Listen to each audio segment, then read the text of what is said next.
महाभारत आदि पर्व आस्तिक पर्व 36वां अध्याय। शेषनाग की तपस्या, ब्रह्मा जी से वर प्राप्ति तथा पृथ्वी को सिर पर धारण करना। शौनक जी ने पूछा, तात सूत नंदन, आपने महापराक्रमी और दुर्धर्ष नागु का वर्णन किया। अब यह बताइए कि माता कद्रु के उस शाप की बात मालूम हो जाने पर उन्होंने उसके निवारण के लिए आगे चलकर कौन सा कार्य किया। उग्र श्रवा जी ने कहा, शौनक, उन नागों से महायशस्व भगवान शेषनाग ने कद्रु का साथ छोड़कर कठोर तपस्या प्रारंभ की। वे केवल वायु पीकर रहते और संयम पूर्वक व्रत का पालन करते थे। अपनी इंद्रियों को वश में करके सदा नियम पूर्वक रहते हुए शेष जी गंधमादन पर्वत पर जाकर वज्रिकाश्रम तीर्थ में तप करने लगे।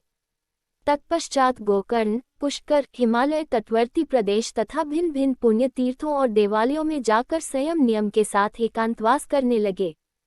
ब्रह्मा जी ने देखा, शेषनाग घोर तप कर रहे हैं।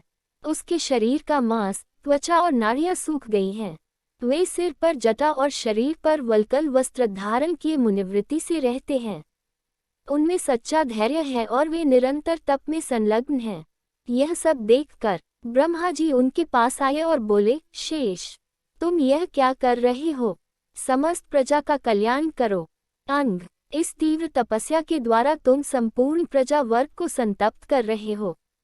शेषनाग, तुम्हारे हृदय में जो कामना हो वह मुझसे कहो। शेषनाग बोले, भगवान, मेरे सब सहोदर भाई बड़े मंदबुद्धि हैं, अतः मैं उनके साथ नहीं रहना चाहता। आप मेरी इस इच्छा का अनुमोदन करें। वे सदा परस्पर शत्रु की भांति एक दूसरे के दोष निकाला करते हैं। इससे उबकर मैं तपस्या में लग गया हूँ, जिससे मैं उन्हें देख न सकूं। वे विंता और उसके पुत्रों से दाह रखते हैं, इसलिए उनकी सुख सुविधा सहन नहीं कर पाते।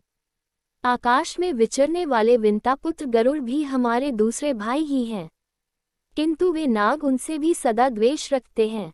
मेरे पिता महात्मा कश्यप जी के वरदान से गरुड़ भी बड़े ही बलवान हैं। इन सब कारणों से मैंने यही निश्चय किया है कि तपस्या करके मैं इस शरीर को त्याग दूंगा, जिससे मरने के बाद भी किसी तरह उन दुष्टों के साथ मेरा समागम न हो। ऐसी बातें करने वाले शेषनाग से पितामह ब्रह्मा जी ने कहा, शेष, मैं तुम्हारे सब भाइयों की कुचेष्टा जानता हूँ। माता का अपराध करने के कारण निश्चय ही तुम्हारे उन सभी भाइयों के लिए महान भय उपस्थित हो गया है, परंतु भुजंगम, इस विषय में जो परिहार अपेक्षित है उसकी व्यवस्था मैंने पहले से ही कर रखी है। अतः अपने संपूर्ण भाइयों के लिए तुम्हें शोक नहीं करना चाहिए। शेष, तुम्हें जो अभीष्ट हो वह वर मुझसे मांग लो। तुम्हारे ऊपर मेरा बड़ा प्रेम है, अतः आज मैं तुम्हें अवश्य वर दूंगा। कन्न गौतम, यह सौभाग्य की बात है कि तुम्हारी बुद्धि धर्म में दृढ़तापूर्वक लगी हुई है। मैं भी आशीर्वाद देता हूँ कि तुम्हारी बुद्धि उत्तरोत्तर धर्म में स्थित रहे।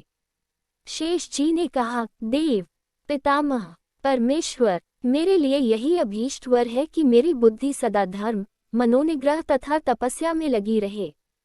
ब्रह्मा जी बोले, शेष, तुम्हारे इस इंद्रिया संयम और मनोनिग्रह से मैं बहुत प्रसन्न हूँ। अब मेरी आज्ञा से प्रजा के हित के लिए यह कार्य, जिसे मैं बता रहा हूँ, तुम्हें करना चाहिए। शेषनाग, पर्वत, वन, सागर, ग्राम, विहार और नगरों सहित यह समूची पृथ्वी प्रायः हिलती डुलती रहती है। तुम इसे भली भांति धारण करके इस प्रकार स्थित रहो, जिससे यह पुनर्तः अचल हो जाए। शेषनाग ने कहा, प्रजापते, आप वरदायक देवता, समस्त प्रजा के पालक, पृथ्वी के रक्षक, भूमि प्राणियों के स्वामी और संपूर्ण जगत के अधिपति हैं। आप जैसी आज्ञा देते हैं उसके अनुसार मैं इस पृथ्वी को इस तरह धारण करूंगा जिससे यह हिले डुले नहीं। आप इसे मेरे सिर पर रख दें। ब्रह्मा जी ने कहा, नागराज शेष, तुम पृथ्वी के नीचे चले जाओ। यह स्वयं तुम्हें वहां जाने के लिए मार्ग दे देगी। इस पृथ्वी को धारण कर लेने पर तुम्हारे द्वारा मेरा अत्यंत प्रिय कार्य संपन्न हो जाएगा। उग्र श्रवा जी कहते हैं, नागराज वासुकी के बड़े भाई सर्वसमर्थ भगवान शेष ने बहुत अच्छा कहकर ब्रह्मा जी की आज्ञा शिरोधार्य की और पृथ्वी के विव में प्रवेश करके समुद्र से घिरी हुई इस वसुधा देवी को उन्होंने सब ओर से पकड़कर सिर पर धारण कर लिया। तभी से यह पृथ्वी स्थिर हो गई। तदनंतर ब्रह्मा जी बोले, नागोत्तम, तुम शेष हो, धर्म ही तुम्हारा आराध्य देव है। तुम अकेले अपने अनंत फनों से इस सारी पृथ्वी को पकड़कर उसी प्रकार धारण करते हो जैसे मैं अथवा इंद्र। उग्र श्रवाजी कहते हैं, शौनक, इस प्रकार प्रतापी नागर भगवान अनंत अकेले ही ब्रह्मा जी के आदेश से इस सारी पृथ्वी को धारण करते हुए भूमि के नीचे पाताल लोक में निवास करते हैं। तत्पश्चात देवताओं में श्रेष्ठ भगवान पितामह ने शेषनाग के लिए विंतानंदन गरुड़ को सहायक बना दिया। अनंतनाग के जाने पर नागों ने महाबली वासुकी का नागराज के पद पर उसी प्रकार अभिषेक किया जैसे देवताओं ने इंद्र का देवराज के पद पर अभिषेक किया था। इस प्रकार श्री महाभारत आदि पर्व के अंतर्गत आस्तिक पर्व में शेषनाग वृत्तांत विषयक 36वां अध्याय पूरा हुआ। महाभारत आदि पर्व आस्तिक पर्व 37वां अध्याय। माता के शाप से बचने के लिए वासुकी आदि नागों का परस्पर परामर्श। उग्र श्रवाजी कहते हैं, शौनक, माता कद्रु से नागों के लिए वह शाप प्राप्त हुआ सुनकर नागराज वासुकी को बड़ी चिंता हुई। वे सोचने लगे किस प्रकार यह शाप हो सकता है। तदनंतर उन्होंने ऐरावत आदि सर्वधर्म परायण बंधुओं के साथ उस शाप के विषय में विचार किया। वासुकी बोले, निष्पाप नागगण, माता ने हमें जिस प्रकार यह शाप दिया है वह सब आप लोगों को विदित ही है। उस शाप से छूटने के लिए क्या उपाय हो सकता है, इसके विषय में सलाह करके हम सब लोगों को उसके लिए प्रयत्न करना चाहिए। सब शापों का प्रतिकार संभव है, परंतु जो माता के शाप से ग्रस्त हैं, उनके छूटने का कोई उपाय नहीं है। अविनाशी, अप्रमेय तथा सत्यस्वरूप ब्रह्मा जी के आगे माता ने हमें शाप दिया है, यह सुनकर ही हमारे हृदय में कंप छा जाता है। निश्चय ही यह हमारे सर्वनाश का समय आ गया है, क्योंकि अविनाशी देव भगवान ब्रह्मा ने भी शाप देते समय माता को मना नहीं किया। इसलिए आज हमें अच्छी तरह विचार कर लेना चाहिए कि किस उपाय ने हम सभी नाग कुशलपूर्वक रह सकते हैं। अब हमें व्यर्थ समय नहीं गंवाना चाहिए। हम लोगों में प्रायः सब नाग बुद्धिमान और चतुर हैं। यदि हम मिलजुल कर सलाह करें तो इस संकट से छूटने का कोई उपाय ढूंढ निकालेंगे, जैसे पूर्व काल में देवताओं ने गुफा में छिपे हुए अग्नि को खोज निकाला था। सर्पों के विनाश के लिए आरंभ होने वाला जन्मेजय का यज्ञ जिस प्रकार टल जाए अथवा जिस तरह उसमें विघ्न पड़ जाए, वह उपाय हमें सोचना चाहिए। उग्र श्रवाजी कहते हैं, शौनक, वहां एकत्र हुए सभी का ध्रुवपुत्र बहुत अच्छा कहकर एक निश्चय पर पहुंच गए, क्योंकि वे नीति का निश्चय करने में निपुण थे। उस समय वहां कुछ नागों ने कहा, हम लोग श्रेष्ठ ब्राह्मण बनकर जन्मेजय से यह भिक्षा मांगी कि तुम्हारा यज्ञ न हो। अपने को बड़ा भारी पंडित मानने वाले दूसरे नागों ने कहा, हम सब लोग जन्मेजय के विश्वास पात्र मंत्री बन जाएंगे। फिर वे सभी कार्यों में अभीष्ट प्रयोजन का निश्चय करने के लिए हमसे सलाह पूछेंगे। उस समय हम उन्हें ऐसी बुद्धि देंगे जिससे यज्ञ होगा ही नहीं। हम वहां बहुत विश्वस्त एवं सम्मानित होकर रहेंगे। अतः बुद्धिमानों में श्रेष्ठ राजा जन्मेजय यज्ञ के विषय में हमारी सम्मति जानने के लिए अवश्य पूछेंगे। उस समय हम स्पष्ट कह देंगे, यज्ञ न करो। हम युक्तियों और कारणों द्वारा यह दिखाएंगे कि उस यज्ञ से इहलोक और परलोक में अनेक भयंकर दोष प्राप्त होंगे, इससे वह यज्ञ होगा ही नहीं। अथवा जो उस यज्ञ के आचार्य होंगे, जिन्हें सर्प यज्ञ की विधि का ज्ञान हो और जो राजा के कार्य एवं हित में लगे रहते हो, उन्हें कोई सर्प जाकर डस ले, फिर वे मर जाएंगे। यज्ञ कराने वाले आचार्य के मर जाने पर वह यज्ञ अपने आप बंद हो जाएगा। आचार्य के सिवा दूसरे जो ब्राह्मण सर्प यज्ञ की विधि को जानते होंगे और जन्मेजय के यज्ञ में ऋत्विज बनने वाले होंगे, उन सबको हम डस लेंगे। इस प्रकार सारा काम बन जाएगा। यह सुनकर दूसरे धर्मात्मा और दयालु नागों ने कहा, ऐसा सोचना तुम्हारी मूर्खता है। ब्रह्म हत्या कभी शुभकारक नहीं हो सकती। आपत्तिकाल में शांति के लिए वही उपाय उत्तम माना गया है, जो भली भांति श्रेष्ठ धर्म के अनुकूल किया गया हो। संकट से बचने के लिए उत्तरोत्तर अधर्म करने की प्रवृत्ति तो संपूर्ण जगत का नाश कर डालेगी। इस पर दूसरे नाग बोल उठे, जिस समय सर्पयज्ञ के लिए अग्नि प्रज्वलित होगी, उस समय हम बिजलियों सहित मेघ बनकर पानी की वर्षा द्वारा उसे बुझा देंगे। दूसरे श्रेष्ठ नाग रात में वहां जाकर असावधानी से सोए हुए ऋत्विजों के श्रुक, श्रुवा और यज्ञपात्र आदि शीघ्र चुरा लावें। इस प्रकार उसमें विघ्न पड़ जाएगा। अथवा उस यज्ञ में सभी सर्प जाकर सैकड़ों और हजारों मनुष्यों को डस ले, ऐसा करने से हमारे लिए भय नहीं रहेगा। अथवा सर्पगण उस यज्ञ के संस्कार युक्त भोज्य पदार्थ को अपने मल मूत्रों द्वारा, जो सब प्रकार की भोजन सामग्री का विनाश करने वाले हैं, दूषित कर दें। इसके बाद अन्य सर्पों ने कहा, हम उस यज्ञ में ऋत्विज हो जाएंगे और यह कहकर कि हमें मुंह मांगी दक्षिणा दो, यज्ञ में विघ्न खड़ा कर देंगे। उस समय राजा हमारे वश में पड़कर जैसी हमारी इच्छा होगी वैसा करेंगे। फिर अन्य नाग बोले, जब राजा जन्मेजय जल क्रीड़ा करते हों, उस समय उन्हें वहां से खींचकर हम अपने घर ले आवे और बांधकर रख लें। ऐसा करने से वह यज्ञ होगा ही नहीं। इस पर अपने को पंडित मानने वाले दूसरे नाग बोल उठे, हम जन्मेजय को पकड़कर डस लेंगे। ऐसा करने से तुरंत ही सब काम बन जाएगा। उस राजा के मरने पर हमारे लिए अनर्थों की जड़ ही कट जाएगी। नेत्रों से सुनने वाले नागराज, हम सब लोगों की बुद्धि तो इसी निश्चय पर पहुंची है। अब आप जैसा ठीक समझते हो वैसा शीघ्र करें। यह कहकर वे सर्प नागराज वासुकी की ओर देखने लगे। तब वासुकी ने भी खूब सोच विचार कर उन सर्पों से कहा, नागगण, तुम्हारी बुद्धि ने जो निश्चय किया है वह व्यवहार में लाने योग्य नहीं है। इसी प्रकार मेरा विचार भी सब सर्पों को जच जाए, यह संभव नहीं है। ऐसी दशा में क्या करना चाहिए जो तुम्हारे लिए हितकर हो? मुझे तो महात्मा कश्यप जी को प्रसन्न करने में ही अपनी कल्याण जान पड़ता है। भुजंगमो, अपने जाति भाइयों के और अपने हित को दृष्टि में रखकर तुम्हारे कथनानुसार कोई भी कार्य करना मेरी समझ में नहीं आया। मुझे वही काम करना है जिसमें तुम लोगों का वास्तविक हित हो। इसीलिए मैं अधिक चिंतित हूँ, क्योंकि तुम सब में बड़ा होने के कारण गुण और दोष का सारा उत्तरदायित्व मुझ पर ही है। इस प्रकार श्री महाभारत आदि पर्व के अंतर्गत आस्तिक पर्व में वासुकी आदि नागों की मंत्रणा नामक 37वां अध्याय पूरा हुआ। महाभारत आदि पर्व आस्तिक पर्व 38वां अध्याय, वासुकी की बहन जरत्कारु मुनि के साथ विवाह करने का निश्चय।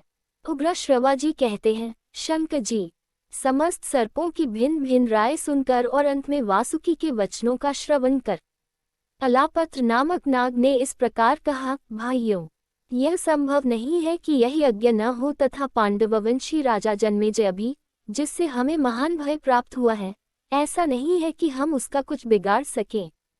राजन, इस लोक में जो पुरुष दैव का मारा हुआ है उसे दैव की ही शरण लेनी चाहिए। वहां दूसरा कोई आश्रय नहीं काम देता। श्रेष्ठ नागगण, हमारे ऊपर आया हुआ यह भय भी दैवजनित ही है, अतः हमें दैव का ही आश्रय लेना चाहिए। उत्तम सर्पगण, इस विषय में आप लोग मेरी बात सुने। जब माता ने सर्पों को यह शाप दिया था, उस समय भय के मारे मैं माता की गोद में चढ़ गया था। पन्नग प्रवर महातेजस्वी नागराजगण, तभी दैत्य से आतुर होकर ब्रह्मा जी के समीप आए हुए देवताओं की यह वाणी मेरे कानों में पड़ी, अहो, स्त्रियां बड़ी कठोर होती हैं, बड़ी कठोर होती हैं। देवता बोले, पितामह देव, तीखे स्वभाव वाली इस क्रूर कद्रू को छोड़कर दूसरी कौन स्त्री होगी जो प्रिय पुत्रों को पाकर उन्हें इस प्रकार शाप दे सके, और वह भी आपके सामने। पितामह, आपने भी तथास्तु कहकर कद्रू की बात का अनुमोदन ही किया है, उसे शाप देने से रोका नहीं है। इसका क्या कारण है, हम यह जानना चाहते हैं। ब्रह्मा जी ने कहा, इन दिनों भयानक रूप और प्रचंड विष वाले क्रूर सर्प बहुत हो गए हैं जो प्रजा को कष्ट दे रहे हैं। मैंने प्रजाजनों के हित की इच्छा से ही उस समय कद्रू को मना नहीं किया। जन्मेजय के सर्प यज्ञ में उन्हीं सर्पों का विनाश होगा जो प्रायः लोगों को डसते रहते हैं, शुद्ध स्वभाव के हैं और पापाचारी तथा प्रचंड विष वाले हैं। किंतु जो धर्मात्मा हैं, उनका नाश नहीं होगा। वह समय आने पर सर्पों का उस महान भय से जिस निमित्त से छुटकारा होगा, उसे बतलाता हूँ, तुम सब लोग सुनो। यायावर कुल में जरत्कारु नाम से विख्यात एक बुद्धिमान महर्षि होंगे। वे तपस्या में तत्पर रहकर अपने मन और इंद्रियों को संयम में रखेंगे। उन्हीं के आस्तिक नाम का एक महत्पस्वी पुत्र उत्पन्न होगा जो उस यज्ञ को बंद करा देगा। अतः जो सर्प धार्मिक होंगे वे उसमें जलने से बच जाएंगे। देवताओं ने पूछा, ब्रह्मन, वे मुनिशिरोमणि महातपस्वी शक्तिशाली जरत्कारो किसके गर्भ से अपने उस महात्मा पुत्र को उत्पन्न करेंगे? ब्रह्माजी ने कहा, वे शक्तिशाली द्विजश्रेष्ठ जिस जरत्कारो नाम से प्रसिद्ध होंगे, उसी नाम वाली कन्या को पत्नी रूप में प्राप्त करके उसके गर्भ से एक शक्तिशाली पुत्र उत्पन्न करेंगे। सर्पराज वासुकी की बहन का नाम जरत्कारो है। उसी के गर्भ से वह पुत्र उत्पन्न होगा जो नागों को शाप से छुड़ाएगा। अलापत्र कहते हैं, यह सुनकर देवता ब्रह्मा जी से कहने लगे, एवमस्तु ऐसा ही हो। देवताओं से ये सब बातें बताकर ब्रह्मा जी ब्रह्मलोक में चले गए। अतः नागराज वासुके, मैं तो ऐसा समझता हूँ कि आप नागों का भय दूर करने के लिए कन्या की भिक्षा मांगने वाले, उत्तम व्रत का पालन करने वाले महर्षि जरत्कारो को अपनी जरत्कारो नाम वाली यह बहन ही भिक्षा रूप में अर्पित कर दें। उस शाप से छूटने का यही उपाय मैंने सुना है। इस प्रकार श्री महाभारत आदि पर्व के अंतर्गत आस्तिक पर्व में अलापत्र वाक्य संबंधी 38वां अध्याय पूरा हुआ। महाभारत आदि पर्व आस्तिक पर्व 39वां अध्याय। ब्रह्मा जी की आज्ञा से वासुकी का जरत्कारो मुनि के साथ अपनी बहन को ब्याहने के लिए प्रयत्नशील होना। उग्र श्रवा जी कहते हैं, द्विज श्रेष्ठ, अलापत्र की बात सुनकर नागों का चित्त प्रसन्न हो गया। वे सब के सब एक साथ बोल उठे, ठीक है, ठीक है। वासुकी को भी इस बात से बड़ी प्रसन्नता हुई। वे उसी दिन से अपनी बहन जरत्कारो का बड़े चाव से पालन पोषण करने लगे। तदनंतर थोड़ा ही समय व्यतीत होने पर संपूर्ण देवताओं तथा असुरों ने समुद्र का मंथन किया। उसमें बलवानों में श्रेष्ठ वासुकी नाग मंद्राचल रूप मथनी में लपेटने के लिए रस्सी बने हुए थे। समुद्र मंथन का कार्य पूरा करके देवता वासुकी नाग के साथ पितामह ब्रह्मा जी के पास गए और उनसे बोले, भगवान, ये वासुकी माता के शाप से भयभीत हो बहुत संतप्त होते रहते हैं। देव, अपने भाई बंधुओं का हित चाहने वाले इन नागराज के हृदय में माता का शाप कांटा बनकर चुभा हुआ है और कसक पैदा करता है। आप इनके उस कांटे को निकाल दीजिए। देवेश्वर, नागराज वासुकी हमारे हितैषी है और सदा हम लोगों के प्रिय कार्य में लगे रहते हैं, अतः आप इन पर कृपा करें और इनके मन में जो चिंता की आग जल रही है उसे बुझा दें। ब्रह्मा जी ने कहा, देवताओं, अलापत्र नाग ने वासुकी के समक्ष पहले जो बात कही थी वह मैंने ही मानसिक संकल्प द्वारा उसे दी थी। मेरी ही प्रेरणा से अलापत्र ने वे बातें वासुकी आदि नागों के सम्मुख कही थीं। ये नागराज समय आने पर स्वयं तदनुसार ही कार्य करें। जन्मेजय के यज्ञ में पापी सर्प ही नष्ट होंगे, किंतु जो धर्मात्मा है वे नहीं। अब जरत्कारो ब्रह्मन उत्पन्न होकर उस तपस्या में लगे हैं। अवसर देखकर ये वासुकी अपनी बहन जरत्कारो को उन महर्षि की सेवा में समर्पित कर दें। देवताओं, अलापत्र नाग ने जो बात कही है वही सर्पों के लिए हितकर है। वही बात होने वाली है, उससे विपरीत कुछ भी नहीं हो सकता। उग्र श्रवा जी कहते हैं, ब्रह्मा जी की बात सुनकर शाप से मोहित हुए नागराज वासुकी ने सब सर्पों को यह संदेश दे दिया कि मुझे अपनी बहन का विवाह जरत्कारो मुनि के साथ करना है। फिर उन्होंने जरत्कारो मुनि की खोज के लिए नित्य आशा में रहने वाले बहुत से सर्पों को नियुक्त कर दिया और यह कहा, सामर्थ्यशाली जरत्कारो मुनि जब पत्नी का वरण करना चाहे उस समय शीघ्र आकर यह बात मुझे सूचित करनी चाहिए, उसी से हम लोगों का कल्याण होगा। इस प्रकार श्री महाभारत आदि पर्व के अंतर्गत आस्तिक पर्व में जरत्कारो मुनि का अन्वेषण विषयक 39वां अध्याय पूरा हुआ। महाभारत आदि पर्व आस्तिक पर्व 40वां अध्याय। जरत्कारो की तपस्या, राजा परीक्षित का उपाख्यान तथा राजा द्वारा मुनि के कंधे पर मृतक सांप रखने के कारण दुखी हुए कृष्ण का श्रृंगी को उत्तेजित करना। शौनक जी ने पूछा, सूतनंदन, आपने जिस जरत्कारो ऋषि का नाम लिया है उन महात्मा मुनि के संबंध में मैं यह सुनना चाहता हूँ कि पृथ्वी पर उनका जरत्कारो नाम क्यों प्रसिद्ध हुआ। जरत्कारो शब्द की व्युत्पत्ति क्या है, यह आप ठीक ठीक बताने की कृपा करें। उग्र श्रवा जी ने कहा, शौनक जी, जरा कहते हैं क्षय को और कारो शब्द दारुण का वाचक है। पहले उनका शरीर कारो अर्थात खूब हट्टा कट्टा था, उसे परम बुद्धिमान महर्षि ने धीरे धीरे तीव्र तपस्या द्वारा क्षीण बना दिया।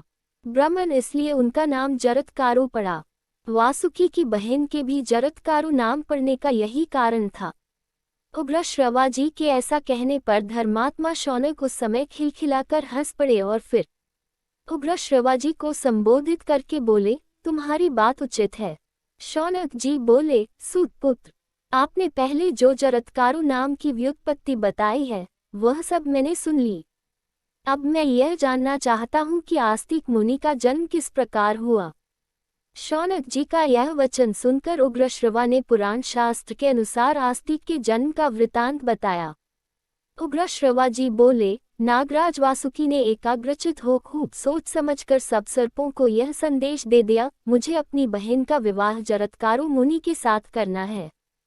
तदनंतर दीर्घकाल बीत जाने पर भी कठोर व्रत का पालन करने वाले परम बुद्धिमान जरत्कारु मुनि केवल तप में ही लगे रहे। उन्होंने स्त्री संग्रह की इच्छा नहीं की। ऊर्ध्वरेता ब्रह्मचारी थे, तपस्या में संलग्न रहते थे, नित्य नियम पूर्वक वेदों का स्वाध्याय करते थे। उन्हें कहीं से कोई भय नहीं था। वे मन और इंद्रियों को सदा काबू में रखते थे। महात्मा जरत्कारु सारी पृथ्वी पर घूम आए, किंतु उन्होंने मन से कभी स्त्री की अभिलाषा नहीं की। ब्राह्मण तदनंतर किसी दूसरे समय में इस पृथ्वी पर कौरववंशी राजा परीक्षित राज करने लगे।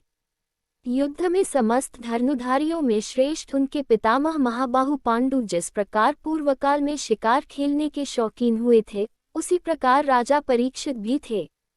महाराज परीक्षित वराह, तरक्षु, व्याघ्र विशेष महर्षि तथा दूसरे नाना प्रकार के वन के हिंसक पशुओं का शिकार खेलते हुए वन में घूमते रहते थे। एक दिन उन्होंने गहन वन में धनुष लेकर झुकी हुई गांठ वाले बाण से एक हिंसक पशु को बींध डाला और भागने पर बहुत दूर तक उसका पीछा किया। जैसे भगवान रुद्र आकाश में मृगशिरा नक्षत्र को बींध कर उसे खोजने के लिए धनुष हाथ में लिए इधर उधर घूमते फिरे, उसी प्रकार परीक्षित भी घूम रहे थे। उनके द्वारा घायल किया हुआ मृग कभी वन में जीवित बचकर नहीं जाता था, परंतु आज जो महाराज परीक्षित का घायल किया हुआ मृग तत्काल अदृश्य हो गया था, वह वास्तव में उनके स्वर्गवास का मूर्तिमान कारण था। उस मृग के साथ राजा परीक्षित बहुत दूर तक खींचे चले गए। उन्हें बड़ी थकावट आ गई। वे प्यास से व्याकुल हो उठे और इसी दशा में वन में शमीक मुनि के पास आए। वे मुनि गौं के रहने के स्थान में आसन पर बैठे थे और गौं का दूध पीते समय बछड़ों के मुख से जो बहुत सा फेन निकलता, उसी को खा पीकर तपस्या करते थे। राजा परीक्षित ने कठोर व्रत का पालन करने वाले उन महर्षि के पास बड़े वेग से आकर पूछा। पूछते समय वे भूख और थकावट से बहुत आतुर हो रहे थे और धनुष को उन्होंने ऊपर उठा रखा था। वे बोले, ब्राह्मण, मैं अभिमन्यु का पुत्र राजा परीक्षित हूँ। मेरे बाणों से विद्ध होकर एक मृग कहीं भाग निकला है, क्या आपने उसे देखा है? मुनि मौन व्रत का पालन कर रहे थे, अतः उन्होंने राजा को कुछ भी उत्तर नहीं दिया। तब राजा ने कुपित हो धनुष की नोक से एक मरे हुए सांप को उठाकर उनके कंधे पर रख दिया, तो भी मुनि ने उनकी उपेक्षा कर दी। उन्होंने राजा से भला या बुरा कुछ भी नहीं कहा। उन्हें इस अवस्था में देख राजा परीक्षित ने क्रोध त्याग दिया और मन ही मन व्यथित हो पश्चाताप करते हुए वे अपनी राजधानी को चले गए। वे महर्षि ज्यों के त्यों बैठे रहे। राजाओं में श्रेष्ठ भूपाल परीक्षित अपने धर्म के पालन में तत्पर रहते थे, अतः उस समय उनके द्वारा तिरस्कृत होने पर भी क्षमाशील महामुनि ने उन्हें अपमानित नहीं किया। भरतवंश शिरोमणि नृपश्रेष्ठ परीक्षित उन धर्मप्रायण मुनि को यथार्थ रूप में नहीं जानते थे, इसीलिए उन्होंने महर्षि का अपमान किया। मुनि के श्रृंगी नामक एक पुत्र था, जिसकी अभी तरुणावस्था थी। वह महान तपस्वी, दूसर तेज से संपन्न और महान व्रतधारी था। उसमें क्रोध की मात्रा बहुत अधिक थी, अतः उसे प्रसन्न करना अत्यंत कठिन था। वह समय समय पर मन और इंद्रियों को संयम में रखकर संपूर्ण प्राणियों के हित में तत्पर रहने वाले उत्तम आसन पर विराजमान आचार्य देव की सेवा में उपस्थित हुआ करता था। श्रृंगी उस दिन आचार्य की आज्ञा लेकर घर को लौट रहा था। रास्ते में उसका मित्र ऋषि कुमार कृष, जो धर्म के लिए कष्ट उठाने के कारण सदा ही कृष दुर्बल रहा करता था, खेलता मिला। उसने हंसते हंसते श्रृंगी ऋषि को उसके पिता के संबंध में ऐसी बात बताई, जिसे सुनते ही वह रोष में भर गया। द्विज श्रेष्ठ मुनि कुमार श्रृंगी क्रोध के आवेश में विनाशकारी हो जाता था। कृष्ण ने कहा, श्रृंगिन, तुम बड़े तपस्वी और तेजस्वी बनते हो, किंतु तुम्हारे पिता अपने कंधे पर मुर्दा सर्प ढो रहे हैं। अब कभी अपनी तपस्या पर गर्व न करना। हम जैसे सिद्धक, ब्रह्मवेता तथा तपस्वी ऋषिपुत्र जब कभी बातें करते हो, उस समय तुम वहां कुछ न बोलना। कहाँ है तुम्हारा पौरुष का अभिमान, कहाँ गई तुम्हारी वे दर्पभरी बातें? जब तुम अपने पिता को मुर्दा ढोते चुपचाप देख रहे हो। मुनिजन शिरोमणे, तुम्हारे पिता के द्वारा कोई अनुचित कर्म नहीं बना था, इसलिए जैसे मेरे ही पिता का अपमान हुआ हो उस प्रकार तुम्हारे पिता के तिरस्कार से मैं अत्यंत दुखी हो रहा हूँ। इस प्रकार श्री महाभारत आदि पर्व के अंतर्गत आस्तिक पर्व में परीक्षित उपाख्यान विषयक 40वां अध्याय पूरा हुआ।